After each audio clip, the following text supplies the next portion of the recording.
Et ciao à tous les fans de One Piece, toute nouvelle vidéo sur Zoro et Sanji et leur différentiel de puissance. Alors avant que la vidéo commence, je vous inviterai comme d'habitude à vous abonner si vous aimez ce que je fais, à liker la vidéo si elle vous a plu. Et puis ce que je vais faire, c'est parce que je me marre dans les commentaires quand il y en a qui me mettent Barbe Blanche est plus puissant que Roger. Bah, je vous pose juste cette question. Si vous avez des couilles, répondez en commentaire, d'accord? Tous ceux qui pensent que Barbe Blanche est plus puissant que Roger, ok, vous avez tort, c'est pas mon problème. Mais maintenant, répondez à cette question en commentaire. Si Roger est inférieur à Barbe Blanche, est-ce que ça vous serait qu'imaginable qu'à la fin du manga, Kid ou Law, un des deux, ce serait le nouveau Barbe Blanche, soit supérieur à Luffy? D'accord? Est-ce que pour vous, c'est possible que Kid ou Law soit supérieur à Luffy à la fin du manga? C'est une question. Si vous avez des couilles, vous m'y répondez en commentaire. Et bien sûr, je me marre, hein. Tous ceux qui ne me répondront pas à ça parce qu'ils savent qu'ils ont tort, eux, c'est les pires. Faut reconnaître ces torts. Bon, c'est pas le but de la vidéo, alors on enchaîne tout de suite. Et dans cette vidéo, je vais expliquer que l'écart de puissance entre Zoro et Sanji n'a pas changé depuis le début du manga. Et que Zoro, Sanji, Jinbei ou tous les commandants, entre autres, que ce soit commandant de Yonko ou commandant de Barbe Blanche, qui est à peu près niveau commandant Yonko, les commandants de Roger, les commandants de Xebec, je vais vous prouver qu'ils n'ont pas à peu près le même niveau. Je dis pas qu'ils sont très éloignés niveau puissance, je dis qu'ils sont pas à peu près égaux. Et je vais commencer par parler d'avant l'élite avec Zoro et Sanji pour vous prouver que en fait c'est possible que Sanji ait réellement été rabaissé par Oda, mais que c'est pas lui qui avait au début voulu mettre Zoro et Sanji sur un pied de rivalité. Et le truc c'est que je suis quasiment sûr que Oda était obligé de mettre Zoro et Sanji en rivalité. Je m'explique. Pour ceux qui ne le seraient pas au courant, la Shueisha, la maison d'édition de One Piece, a refusé à de très nombreuses reprises de faire publier One Piece en pensant qu'une histoire de pirate ça ne marcherait jamais. Donc Oda, au bout d'un moment, il a essayé, au bout d'un moment ils l'ont dit d'accord. Sauf que comme on le sait, ils mettent des contraintes. Et dans les contraintes, on sait très bien que c'est beaucoup plus vendeur d'avoir deux dans les persos principaux qui sont mis en rivalité. Et là, comme par hasard, il y a eu énormément de contraintes qui ont été mises dans One Piece, sachant que ça marcherait pas. Donc sur le plan marketing, il fallait qu'ils mettent des contraintes.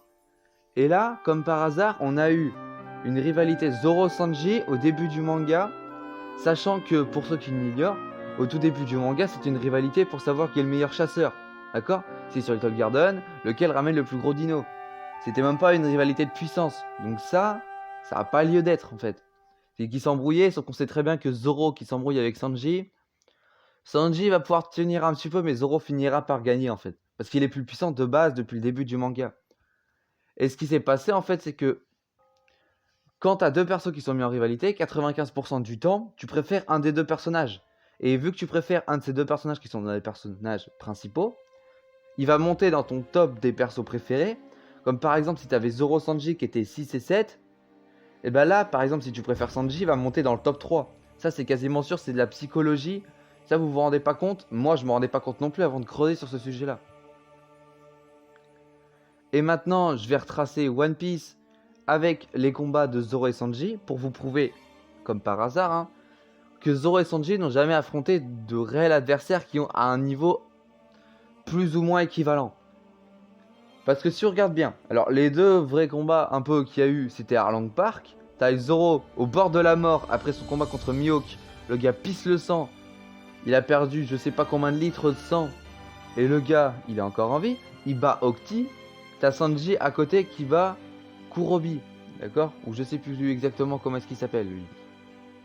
Donc juste avec ça, déjà ça nous change tout.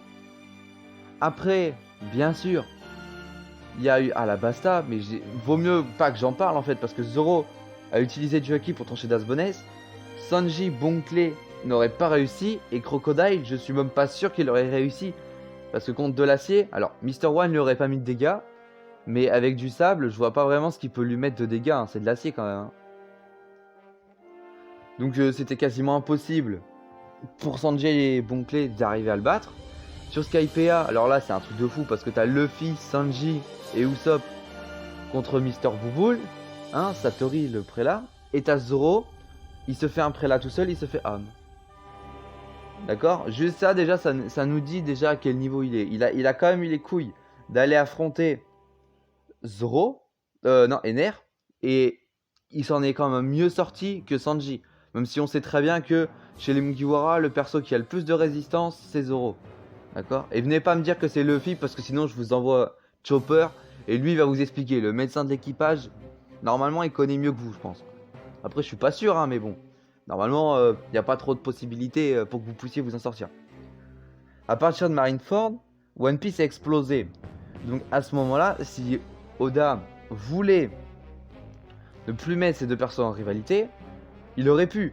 Parce que en fait, ce qui s'est passé, c'est que One Piece, à l'heure actuelle, là, il a beaucoup plus de 500 millions d'exemplaires de tomes vendus. Et pour vous donner un ordre d'idée un petit peu, Naruto est à environ 250 millions et Dragon Ball 300 millions. On est à peu près à One Piece et égal à Naruto plus Dragon Ball. Je sais pas si vous arrivez à vous rendre compte à quel niveau on est. Et c'est aussi pour ça que j'ai zip un petit peu la partie Enies Lobby, mais c'est surtout parce que là je vais en parler et je vais me marrer. En fait, ce qui s'est passé, c'est qu'à Enies Lobby, c'était génial, hein. Avec à peu près le classement des membres du CP9, on arrivait à savoir qui était plus puissant que qui, etc. Sauf qu'en fait, ce classement, si tu réfléchis pas plus que ça, et c'est là que je vais tomber sur Yo Sensei, qui prend ce classement comme étant un classement de puissance globale. C'est n'importe quoi. À quel moment Jabura peut tenir tête à Kaku? C'est pas pour vous... Enfin... C'est pas pour vous critiquer, mais le seul truc qu'il aurait fallu à ce moment-là, c'était... Soit si vous vous en souvenez pas, c'est pas de votre faute. Si vous vous en souvenez, posez-vous la question et allez voir dans le manga. C'est un classement sur la maîtrise des 6 pouvoirs. Donc, avec ce classement, on sait que Kaku maîtrise un peu mieux les 6 pouvoirs que Jabura. Et ce classement, pour ceux qui croient quand même que c'est un classement de puissance, il a été fait avant que Kaku mange son fruit du démon, d'accord? Donc on est arrivé au niveau où Kaku sans fruit égale à Jabura avec son fruit, bien sûr. Donc Kaku avec un fruit éclate Jabura sans fruit du démon. Mais ça, c'est faux. Mais si vous voulez pas l'admettre, que ce que je vais dire après, c'est pas juste, bah écoutez ça et vous verrez que vous avez tort. Le truc, c'est qu'en fait, si on regarde la manière de comment les deux combattent, Kaku combat surtout avec son fruit, hein, normal, en forme hybride, avec ses lames.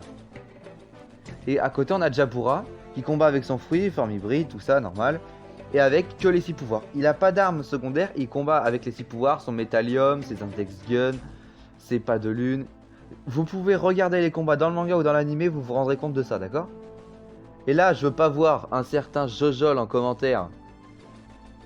Voilà, venir me dire c'est n'importe quoi, qu'est-ce que tu racontes? Moi, je raconte que quelque chose qui est vu et qui est dans le manga. Donc, faudrait admettre que là, si quelqu'un vient me tomber dessus en me disant ce que tu dis c'est de la merde, bah tant que vous y êtes, dites que One Piece c'est de la merde. Non mais tant que vous y êtes, bah allez-y. Parce que là, je peux pas faire beaucoup plus simple, hein. À partir du moment où Kaku se bat surtout avec ses lames et son fruit du démon, donc il utilise beaucoup moins les 6 pouvoirs, et qu'à côté de ça, t'as Jabura, il tire quasiment toute sa puissance de ses 6 pouvoirs, il n'y a plus besoin de poser de questions. Pour moi, là, je peux pas faire beaucoup plus simple, hein. Et sachant aussi que, ça, faut se le dire, Zoro, depuis le début d'Ellipse, ok, il a légèrement humilié Odi. Il s'est fait monnaie comme si c'était de la neige, littéralement, pas juste le fruit de la neige. Il a battu Pika comme s'il coupait du beurre. Il se fait Apu, il se fait Hawkins, il se fait... Là, il était en train de se faire Kaido, puis il est redescendu. Enfin, se faire Kaido, il a mis un gros coup, quoi, mais... Je sais pas si vous allez quand même vous rendre compte de ça et se poser la question, c'est qu'en fait, Zoro, au bord de la mort, sort un Ashura et va laisser une cicatrice à Kaido. Donc Zoro qui est pas au bord de la mort, qui sort Ashura, je veux pas savoir ce que se prenait Kaido comme dégâts. Parce que là, il l'aurait pris cher. Là, il l'aurait pris cher. Sachant que s'il aurait même pas été en forme hybride, mais ce qu'il aurait pris dans sa gueule, il aurait pas apprécié. Enfin, tout ça pour vous dire que Sanji ne peut pas être réellement équivalent à Zoro. Pour toutes ces raisons-là, juste déjà, on prend résistance, Zoro, ok, il est au-dessus. Force brute, Zoro, il est au-dessus. Ça, c'est clair. Alors après, juste déjà ça nous prouve que Zoro est au-dessus. Je suis pas un haters de Sanji, j'adore Sanji, mais je préfère Zoro. Je vais être net avec vous. Mais je fais surtout cette vidéo parce qu'il y en a qui se disent Sanji, il est beaucoup moins puissant qu'il devrait par rapport à Sanji, par rapport à Zoro, excusez-moi. Et après, il y en a qui se disent Sanji et Zoro font jeu égal. Non, en fait, c'est au milieu. Faut s'admettre. Si vous voulez pas l'admettre, c'est plus mon problème. Moi, je vous ai donné la vérité. Et après, petit point comme ça. Là, on va même pas parler des Yonko. Là, je vais en parler juste après. Mais là, on va juste parler de Roger. Parce que comme on sait, le second de Roger, c'était Rayleigh. Puis son deuxième commandant, logiquement, c'est Gaban. Hein, vu que c'est le troisième plus puissant de l'équipage. Puis derrière, après, c'est sûrement Nosdon ou Sundle. Parce que du coup, si on réfléchit bien, Rayleigh est considéré comme une légende au même titre que Barbe Blanche. D'accord? Donc, est-ce que Gaban, Nosdon ou Sundle, ou même les trois, hein, peuvent être considérés comme des légendes au même titre que Barbe Blanche? Je vous pose juste la question. Est-ce que c'est possible que dans l'équipage de Roger, on ait Roger, grand légende de la piraterie, son second, pourquoi pas? C'est plutôt normal que son second soit considéré comme une légende. Le deuxième commandant, le troisième commandant, le quatrième commandant, il y a de l'abus. Excusez-moi, parce que tant qu'on y est, on n'a qu'à dire que le Mousse, il est considéré comme une légende. C'est pour ça qu'il y a un problème. Que le second en soit considéré comme une légende, c'est normal ça. C'est le second de l'équipage. Mais qu'ensuite, il y ait d'autres membres qui soient considérés comme une légende, juste parce qu'ils sont dans l'équipage. Je parle même pas de Oden qui a fait ses preuves un peu dans l'équipage de Barbe Blanche. Mais là, je parle dans l'équipage de Roger. Et maintenant, on va enchaîner avec les Yonko, parce que là, j'ai un argument, il tape, hein. Snack a été envoyé par Big Mom pour combattre Rouge. Puis Snack s'est fait battre. Big Mom a envoyé Cracker qui est supérieur hiérarchiquement et au niveau de la puissance. Cracker l'a battu. Et Luffy a battu Cracker, sachant qu'il a galéré. Et ce qu'il faut se dire, c'est que Katakuri contre Luffy en Gear 4 a dit « Je comprends pourquoi mon frère Cracker a perdu contre toi. » D'accord? Alors que Luffy était en Gear 4, il était même pas en Snake Man. Sachant que le Gear 4, contre Katakuri, ça faisait quasiment rien. Donc on a une espèce de bail un petit peu, on va dire ça comme ça, qui nous prouve très franchement que là, il y a un énorme écart, peut-être pas énorme, mais entre Katakuri et Cracker, il y a un sacré écart quand même. Parce qu'entre Katakuri et Smoothie, il y a un écart. Entre Smoothie et Cracker, il y a un écart, sauf que du coup, l'écart il est multiplié par 2 entre Cracker et Katakuri. Et c'est là le truc. Et là, on va encore venir me dire en commentaire ce que tu dis, ça veut rien dire. Mais c'est pas moi qui le dis. Ça, c'est les arguments d'Oda. Vous voulez me contredire? Pourquoi pas? Pourquoi pas? Moi, je dis, tant que vous êtes en train de contredire toute la logique de One Piece. C'est pas moi qui utilise tous ces arguments. Là, c'est Oda qui les utilise. Donc en commentaire, je vais en voir certains, là, ils vont venir me dire ce que tu dis, ça a aucun sens. Mais moi, je veux bien l'entendre, ça. Hein. Sauf que je sais très bien que ça a du sens parce que ça sort de One Piece. C'est dans les scans. C'est Oda qui l'a écrit. Qu'est-ce que vous voulez de plus? Alors moi, je suis perdu. Hein. Si vous voulez pas admettre que là, il n'y a pas de résolution possible et que quand c'est Oda qui dit quelque chose, il le dit, il a raison. C'est bon. Moi, j'ai dit les arguments. Je vais en recevoir certains en commentaire. Ouais, mais t'es trop con, tu dis que de la merde, tu comprends rien à One Piece. Non, bah si, je sais lire. Hein. Bon, j'en ai terminé pour cette vidéo. J'espère qu'elle vous a plu, même si je me suis très légèrement énervé sur certains en commentaire qui ne veulent pas admettre que quand Oda dit quelque chose, bah il le dit quoi. Je peux pas le contredire. Bon, on se retrouve dans une prochaine vidéo. Allez, salut!